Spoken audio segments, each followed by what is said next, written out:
Hey guys, it's Dr. George here, and I wanted to talk about the changes to the availability of amyl within Australia that were released on the 6th of June 2019. The TGA, the Therapeutic Goods Administration in Australia, were concerned about the potential harm from amyl nitrites and were planning to place a ban on these products. As a result of community concern, there was a period of community consultation to allow the decision to be further explored. In particular, its impact on the LGBTI community were amyl products to be removed from sale. There were 40 submissions to the TGA, including a paper by health advocates Daniel Reeders, Vincent Condolisi, Kane Race, Julian Tran, and Paul Kidd, and these address the impact that such a ban would have. The TGA has taken this into consideration and released their decision that will be actioned from the 1st of February 2020. The following is a quote from their decision, which is linked in the description. I have taken into consideration the evidence on the toxic outcomes resulting in hospitalization, evidence of harm from use recreationally, and accidental pediatric exposures. Notwithstanding the evidence of adverse outcomes, I have considered the potential benefit for relaxing smooth muscle and preventing potential tearing of the inner sphincter during receptive anal intercourse, which I note was the central argument put forward in the majority of public submissions in support for a less restrictive or unrestricted access to alkyl nitrites. In view of the limited clinical evidence and experience, and the seriousness and severity of the adverse effects and interactions, I have decided that the diagnosis, medical management or monitoring of cardiovascular medical conditions should be undertaken before these substances are used, and that this should occur under the care of a prescriber. It is my view that monitoring or intervention by a medical practitioner would minimize the risks associated with using these substances but still would enable access for patients if a therapeutic need is established. Before we go into the changes, I wanted to explain what schedules of medicines and poisons actually mean. It ranges from 1 to 10.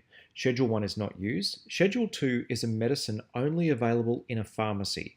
Schedule 3 is a medicine only available after consultation with a pharmacist. Schedule 4 is a medicine only available when prescribed by a doctor. Schedules 5 to 7 describe poisons. Schedule 8 medications are controlled medicines such as morphine and other drugs with high risks of harm, dependence, and they have additional restrictions when prescribed. Schedule 9 is a prohibited substance such as illicit drugs, and Schedule 10 is a substance that is a danger to health such as to warrant prohibition of sale, supply, or use. With the changes to amyl, Schedules 10, 4, and 3 are the most important. Isopropyl nitrite and N-propyl nitrite have been listed as Schedule 10 and will be prohibited for sale, supply, or use. From the TGA release, it is my view that isopropyl nitrite and N-propyl nitrite pose a high public health risk, including potential risk that the sale, supply and/or use requires very strict controls. These particular products have not been easily available within Australia and normally have come from overseas. As such, they will not be available for sale as well as supply or use within Australia. Except for a specific type of amyl I will discuss next, all other amyl products will be listed as a prescription-only product. From the TGA release, in making my decision I have had regard for the public submissions. In particular, I have taken into account the most common recommendation from the public meetings and submissions that alkyl nitrites should have a degree of regulation through more appropriate labeling, packaging and education. Taking into account the increasing instances of poisoning and toxicity, I find that, on balance, it is not in the interest of public health to have alkyl nitrites regulated such that they are freely available at adult-only stores and for general sale. It is my view that their lawful supply under the regulatory framework for medicines, which has a number of inherent and important protections for consumers, is in the interest of promoting public health while not preventing access. The supply of alkyl nitrites through a qualified health practitioner would mean that there is an opportunity for counseling and education on safe use and other related public health issues. Finally, the TGA has made an allowance for amyl products to be available as a pharmacy-only medication.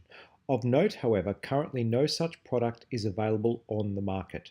To meet the pharmacy-only criteria, amyl would need to be offered as a product for human therapeutic use. As previously noted, this has been established for amyl nitrites to be used as an agent to help with the relaxation of the anus to reduce tears to the anal lining during penetration. Availability of this product can be seen as a public health advantage in reducing the risk of bloodborne viruses such as hepatitis or HIV. Further to meet the criteria, packaging would need to be changed to make it child resistant. TGA has not yet advised on labels or packaging while no product is currently available. If manufacturers are able to work with the TGA, there's an opportunity for these products to be available direct from a pharmacy. Otherwise, they will be available with a doctor's prescription, again, I imagine via a pharmacy.